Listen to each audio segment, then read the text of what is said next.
Hi Yogi, and welcome to another Yoga Quickie with me, Oceana. In today's episode, we'll be doing a cool down for specifically the upper body, and it's geared towards Olympic style weightlifters, which is something I have a little bit of background in, but I would suggest that actually this will work for anyone who does some sort of resistance training where your muscles are very strongly contracting and you're looking for a little bit of release and lengthening.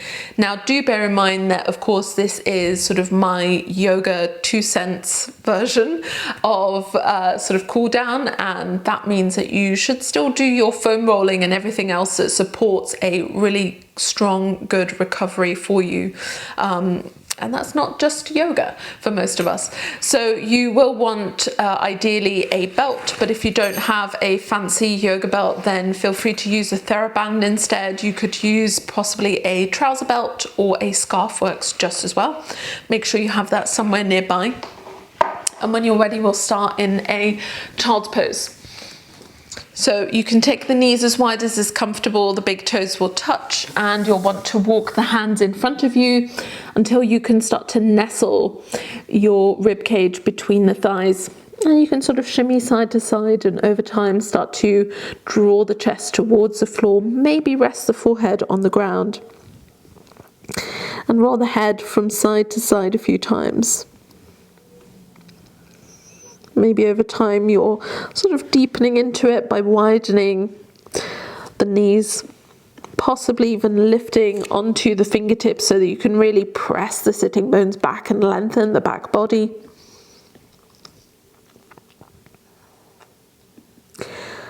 And just staying for another few rounds of breath. So in these longer holds, working with the movement of your breath.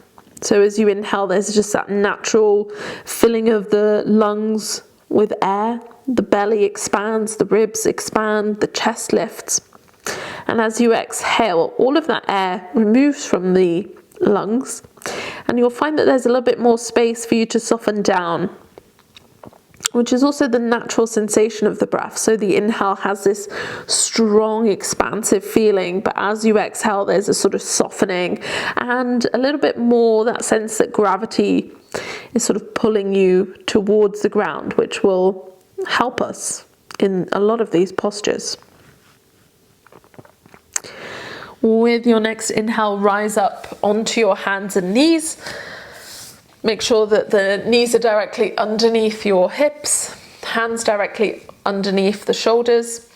As you inhale here, we'll lift the right fingertips up towards the ceiling and expand. As you exhale, take the right hand underneath the left. And you could possibly come just onto your forearm if you prefer, or maybe if you bend your left elbow and reach the right fingertips across, you could come onto the right shoulder, possibly even onto your right ear. Again, if that's worked out quite well, you might find that you can float the left fingertips up towards the ceiling and maybe even go for a half bind, reaching the hand towards the opposite hip behind you, expanding the chest and lifting the top shoulder, rolling onto the back of the head, lifting the eyes. Wherever you are, final few rounds of breath here. And then gently release the top hand back in front of your eyes. Press into the left fingertips to unravel the right hand. And from there we simply swap sides. So we'll lift the left arm up, expand the chest, slip the hand underneath the opposite arm, possibly coming onto the forearm, possibly finding the shoulder, possibly all the way onto your left ear. And if that feels fairly steady and comfortable there, you could lift the top hand, maybe spin it behind you and go for the half bind. So once you get the hang of the pose, try to find your version as soon as you can so that you can really allow the body to settle in for the full time that you have here.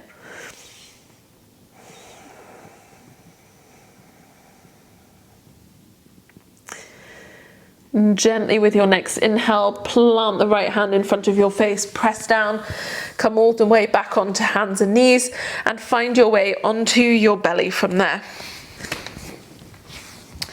Now we'll take this into a reclined prone shoulder stretch. So we'll have in a moment the right arm out to the side, palm facing down all the way on the floor. And from there, left fingertips go underneath the left shoulder and you'll press into the left hand so that you can come all the way onto your right hip. See if you can allow the right ear to relax all the way down towards the ground. From there, your top foot could come in front of you for support, or possibly all the way behind you, which is a little bit easier. Now, from there, if you can get the heel to the floor, see if you can think about the lowest, last bony bit of your spine coming to the ground, your sacrum. If that's worked out, you may find that you're able to take this stretch a little bit deeper and bend your right knee, bring the right foot to the floor. Again, if that's worked, lift the top hand and see if you can catch the fingertips behind you. And we'll all, wherever we are, find our final few moments in this posture. So don't worry too much about achieving the sort of most, advanced, in air quotes, version of the pose. Just find a space where you can breathe for a few moments. And gently from there, release the top hand, come all the way back onto the belly and roll over to the opposite side. So left arm this time goes flat to the floor, shoulder height. Press into the right fingertips, roll onto your left hip, either bringing the right foot in front of you for support. Left ear is on the floor. If you prefer, the top foot comes behind you. Again, if the lowest part of the spine is fairly close to the floor, you might find that you can bring the left foot to the ground as well and bend the knee. And if all of that has worked out, possibly the hands could meet behind your back, and you want to go for the unusual interlace on the second side, so just move everything one pinky finger over. And once you've settled in again, just see if you can allow the body to soften with the exhale.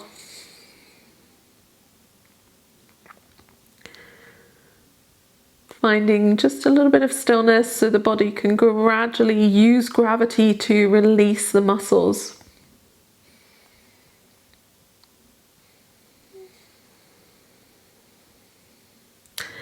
With your next inhale, release the grip of the hands, plant the right fingers in front of your face, and slowly roll all the way onto the front of your body. Come onto your forearms here for Sphinx pose. Spread your fingertips nice and wide. Possibly stay in that version with the feet about hip distance, press the feet into the floor. There's a slight tucking under of the tailbone so that you're actually creating length in the lower spine.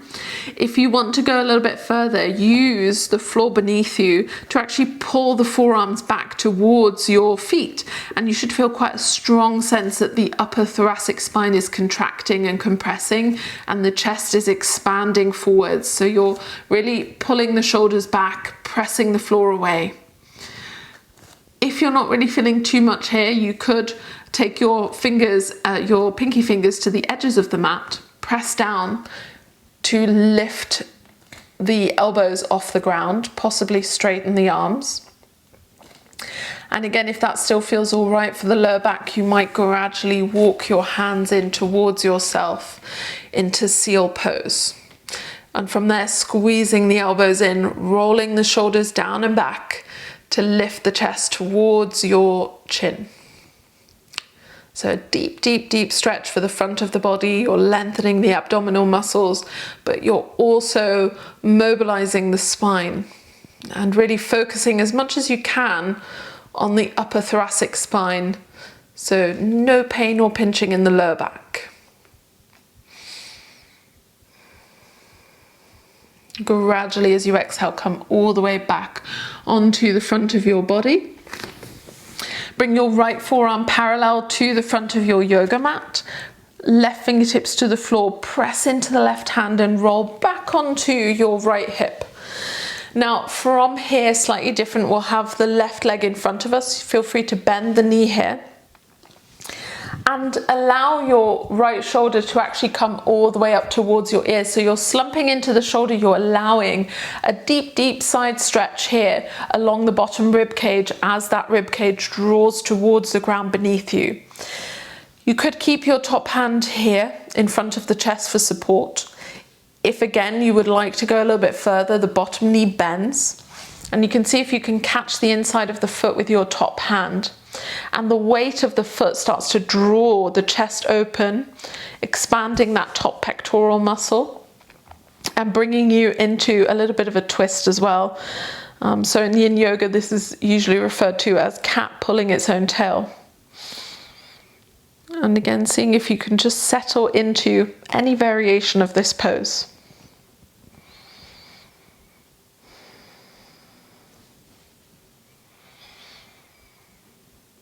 And then gradually, when you're ready, if you caught that bottom foot with your hand, release that first.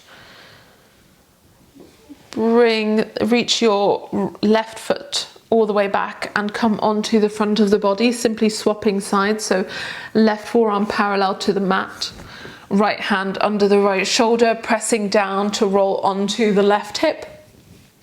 And from there, right leg goes in front of you. Feel free to bend the knee, allowing your bottom rib cage to draw towards the ground. Let the left shoulder lift and rest the left side of your head on top of the shoulder.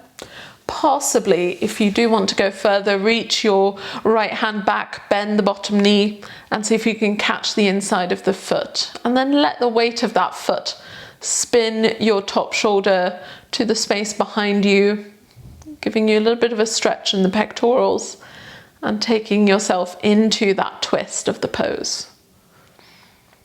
Again, start to settle down just for a moment or two. As you exhale, let the lower rib cage draw towards the ground.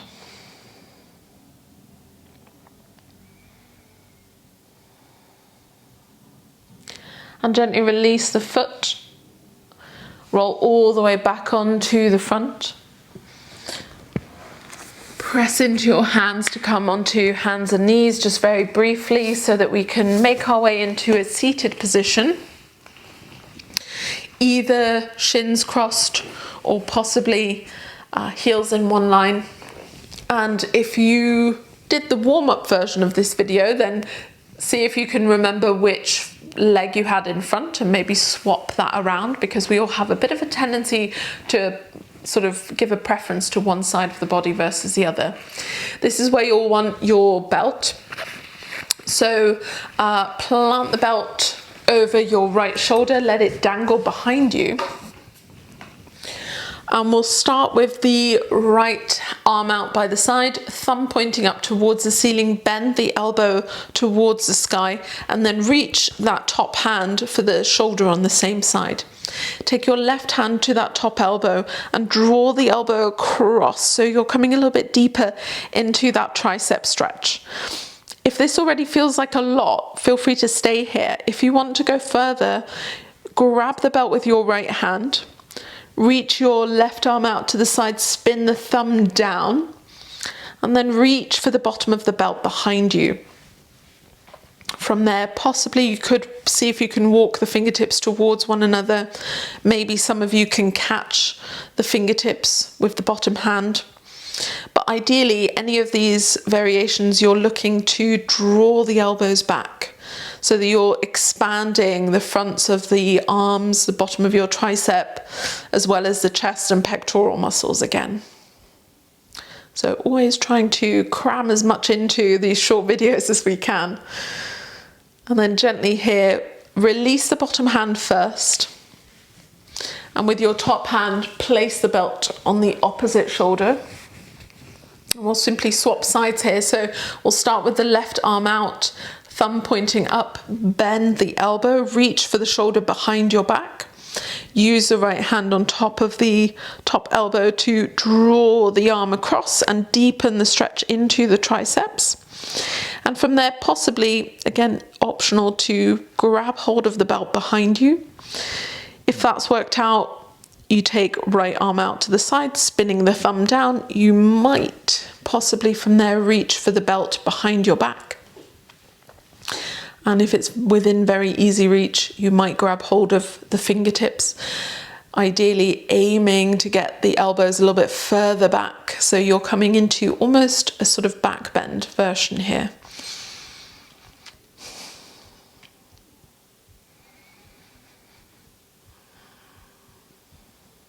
And gradually releasing the grip. Bottom hand releases first, and then top hand places the belt to one side. We will not be needing that from here on out. We'll come into eagle arms, so we'll take the arms out to the side. We'll cross the right elbow on top of the left. From there, you could reach your hands to the shoulders or possibly walk towards the spine. If you want to go further, backs of the hands touch, or you double bind the palms. Reach the fingertips up, let the shoulders soften as you inhale to lift, and exhale, draw the shoulders down. So almost a sense that you're straightening the elbows while moving fingertips and shoulders in opposite directions to one another, getting a deep stretch of the shoulders that attach, the muscles that attach your shoulder blades towards your spine. Then gently soften the elbows to release the arms out wide. Simply swapping sides, so left elbow goes on top of the right. Again, option one, to have the hands walking behind you towards the spine. Maybe backs of the hands touch or double binding. Fingertips lift towards the ceiling. Starting to straighten the elbows in front of your face. Let the shoulders drop down. Just staying for a few rounds of breath here.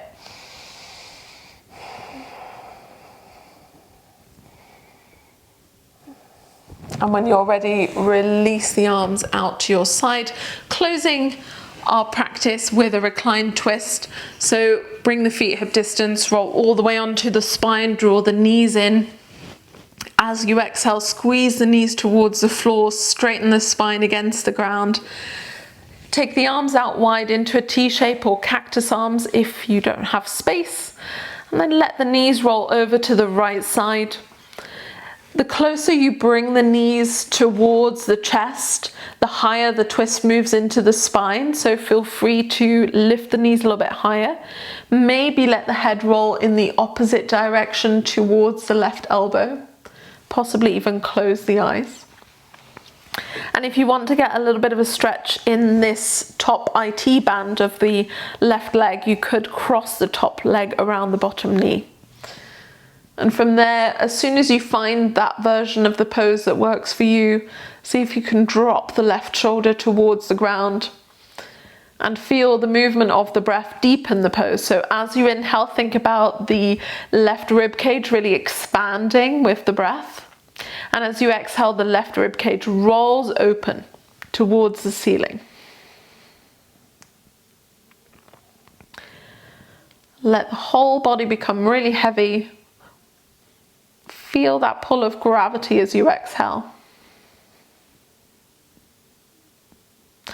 And with your next inhale, unravel the legs, draw the knees and head back to center.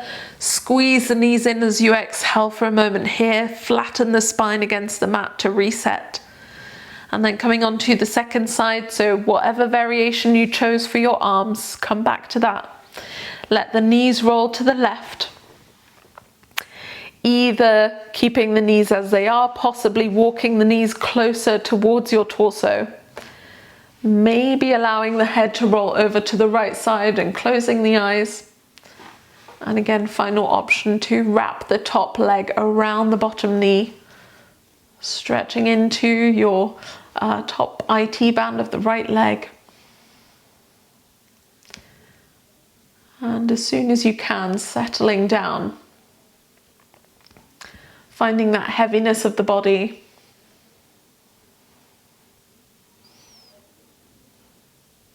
Finding the movement of the breath and possibly allowing yourself to lengthen the breath by just lingering a little bit longer on the end of the inhale and the end of the exhale. So we're slowly starting to bring the nervous system back down to a state of normality, homeostasis.